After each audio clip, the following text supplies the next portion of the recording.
Hello, my name is Edita Mujkic and I'm the author of Between Before and After, a true story about escape from besieged Sarajevo, published by Hawkeye Publishing and released on 1st March 2022. I was born and raised in Sarajevo in what was then Yugoslavia and now is Bosnia and Herzegovina. After the war broke out in my home country, I fled Sarajevo in May 1992 with 2 young children, in a borrowed car with 2 bags and $50 American in my pocket. My husband, Goran, stayed behind, trapped in the impenetrable siege. After 5 months of waiting for Goran in Croatia, I came across an opportunity to move to northern England as an interpreter for Bosnian refugees, even though at the time I could barely speak English. Many more months went by while Goran's every attempt to escape failed. I knew I had to help him, but how? What could I do with my broken English, no connections, no money, and 2 children to look after myself? I explored every option, but every idea seemed fruitless until one day the puzzle pieces started falling into their places. Between Before and After tracks our 600 days of involuntary separation, my fears, anxieties, and my attempts to extricate my husband from the besieged city. Goran's epic struggles to survive in Sarajevo with no food, no electricity, no water. I'm going to read the first chapter, the first night after we fled Sarajevo. Sarajevo, Day 1, Tuesday, May 19, 1992. I must have fallen asleep, the 3 of us squashed in a corner, 2 children asleep on top of me, my daughter in my lap, her sweetly perfumed baby hair tickling my face, my son sprawled over my legs. Crowded into one tiny bedroom with 20 to 30 other mothers and their children, most of them asleep on the floor, a few lucky ones on the only bed. It took a while for the room to become quiet. Mums whispered comfort to their children, adults argued over space, someone laughed. Coughing, sneezing, and all sorts of unidentifiable sounds came from everywhere. Tightly squeezed together and on top of each other, people could barely move. Even a minimal shift of someone's body caused discomfort for their neighbors. Every little while there was an ouch, followed by muffled noise, until the body parts of several people fitted together like puzzle pieces pressed in by a young child, squashed at the corners and randomly placed. Our corner was cold and uncomfortable. With as little movement as possible, I pushed my handbag behind my back to support my twisted body and rested my head on the wall, all the while protecting my son's face on the floor.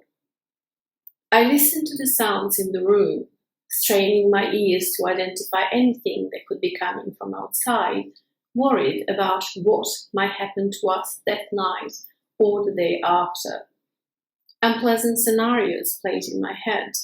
I pushed them away and visualized the 3 of us walking on the beach, my kids' hands in mine, waves hitting the shore, the warmth of the sunshine on our faces. I listened to my daughter's calm breathing and synchronized my breath with hers. The trick that usually helped quiet down my thoughts seemed to work.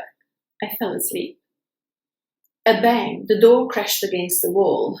I woke abruptly. A man dressed in black, a balaclava over his face and a machine gun in his hands, barged into the room. The light from the hallway behind exaggerated his silhouette, huge in the doorway. Nausea surged from the stab of pain in my stomach. My accelerated pulse throbbed wildly in my ears. This is it. This is the end. Frightening images flashed through my head. Rapes, killings, children screaming, blood. In a few short seconds, I imagined all the possible kinds of terror we were about to endure. The lights in the room flashed on. The man shifted the gun in his hands as if preparing to fire. I kept my eyes semi-shut, pretending to be asleep, while he scanned the room. I clutched my children closer, waiting for men to burst in, for machine guns to start firing. I didn't dare move. I barely breathed. After a seemingly eternal silence, the man barked, "Move over!" We all quietly shuffled to create space on the floor for another mother and her children. No one said a word. Once the newcomers were settled, the lights turned off. My children, Dario and Elena, didn't wake despite the noise and commotion. They moved their bodies a few times, stretching out, but kept sleeping peacefully. My heart pounded for a long time.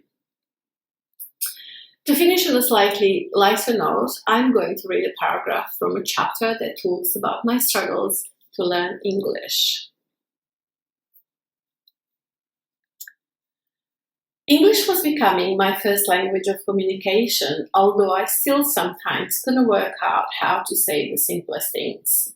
The many variations of verb phrases and phrasal verbs, the numerous beginnings for get, go, take, depending on the adverb or preposition following it, in, at, on, to, it was overwhelming.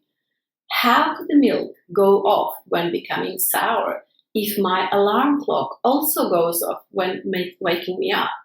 Why is the alarm clock not simply ringing as it does in Bosnian? Or at least, why doesn't it go on?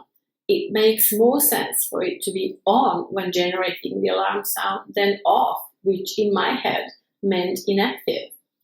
Why does a person go down with the flu and an important date also goes down in history?